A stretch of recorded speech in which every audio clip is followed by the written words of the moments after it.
என்ன பார்க்க போகிறோன்னு கேட்டிங்கன்னா, புடலங்காய் மிளகுத்தூள் பொரியல் தான் பார்க்க போகிறேன். அதுக்கு 1 டேபிள் ஸ்பூன் கடலை எண்ணெய் போடுறேன். நாங்கள் செக்கு எண்ணெய் தான் நாங்கள் கடலை எண்ணெய் சமைப்போம். வத்த குழம்பு தான் நல்லெண்ணெயில் சமைப்போம்.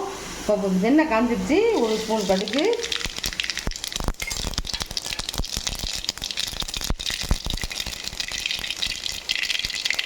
1 ஸ்பூன் உளுந்தம்பருப்பு, 1 ஸ்பூன் கடலைப்பருப்பு,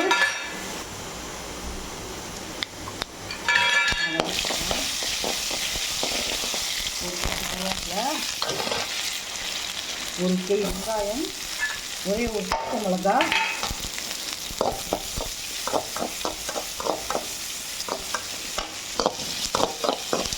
இந்த வெங்காயம் கொஞ்சம் கண்ணாடி போட வாங்குவேன். அதோட நான் ஒரு புடலங்காய் அரிஞ்சு வச்சுருக்கேன் நைஸாக. அதையும் போட்டு நல்லா வதக்கணும். அது புடலங்காயில் வந்து தண்ணி விடும், அதனால் நல்லா வதக்கணும். நீங்கள் தேவைன்னா மஞ்சள்தூள் போட்டுக்கோங்க. நான் மஞ்சள்தூள் போட்டால் இதை பிடிக்காது, அதனால நான் போடலை. மஞ்சள்தூள் வேணாலும் போட்டுக்கலாம், போடலைனாலும் பரவாயில்ல. நல்லா வதக்கணும். வதக்கணுன்னே புடலங்காயில் தண்ணி விடும். தண்ணி விட்டு கொஞ்சம் சுருங்கி வரும்போது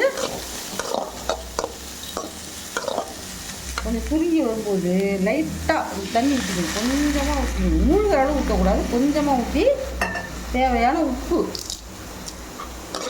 போட்டு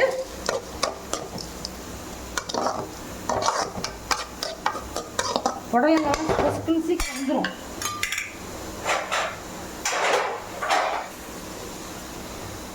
அவ்வளோ மூடி போட்டு ஒரு 10 நிமிஷம் வேகட்டும்.